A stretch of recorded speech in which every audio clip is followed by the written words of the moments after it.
guys, welcome to lesson 8. Today we're going to talk about reports in Compliance Assist.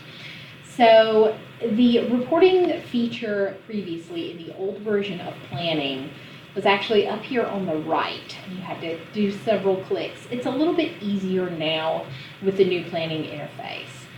So for an example today, we'll take a look at unit plans for, let's see, we'll go in and look at ECD as an example.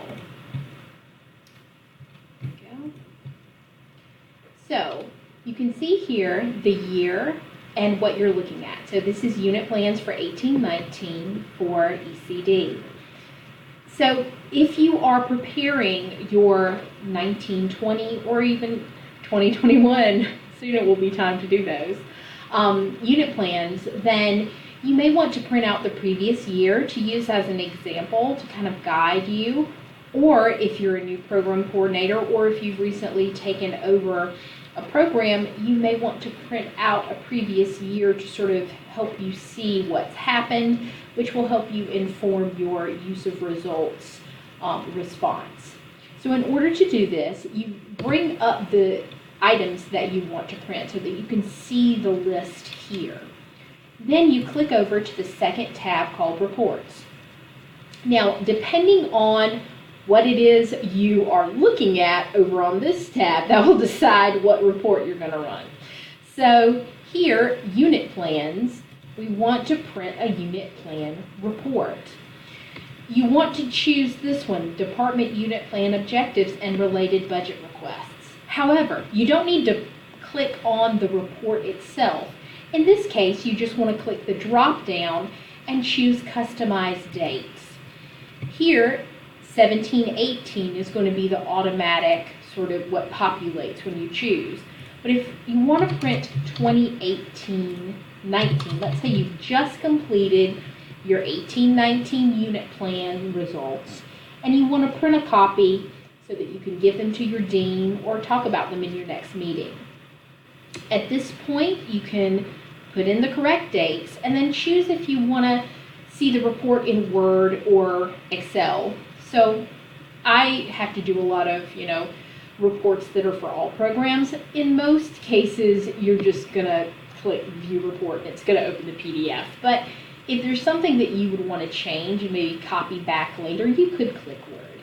But if you just click View Report, it's going to just open it up like as a PDF. So once you do that, it will open another tab and you can see here that this is all of the unit plan information for that particular year. And so then you just hit print and you're able to get your report that way. And it stays in this separate tab until you close it.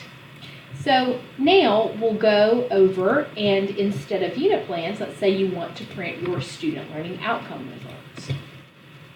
So once again, do whatever you need to do to see the year that you want to print and the items that you want to print. So SLOs for 18-19, then click over to Reports.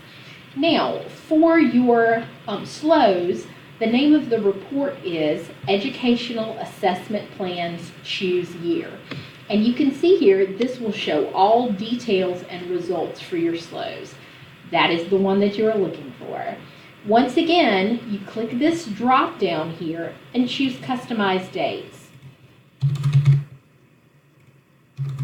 Once you've decided what year you need to see, then click View Report and another screen tab will open and you can view your report. It's also very easy to use the Export to Word feature on this current screen here so that you're then able to bring them in and change them however you need to.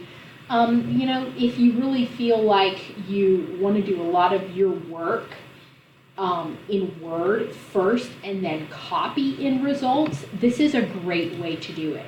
So let's say I hit the Word export button here. I don't want to just print. I want it to be a Word document that I can save to my hard drive. You can see here that it's appeared. And once you open the file,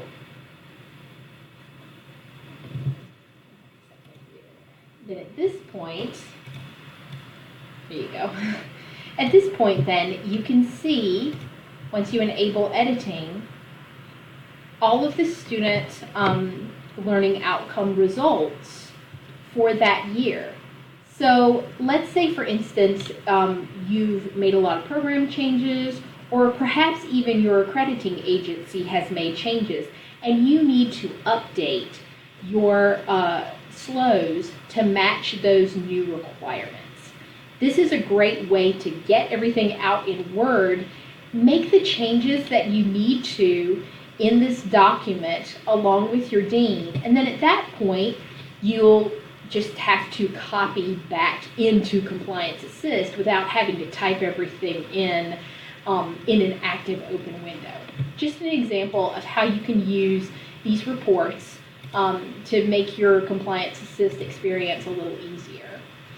If you have any questions about reports, you can call me or email me, and we can set up an appointment if you need a little bit more information about reports. Thanks so much.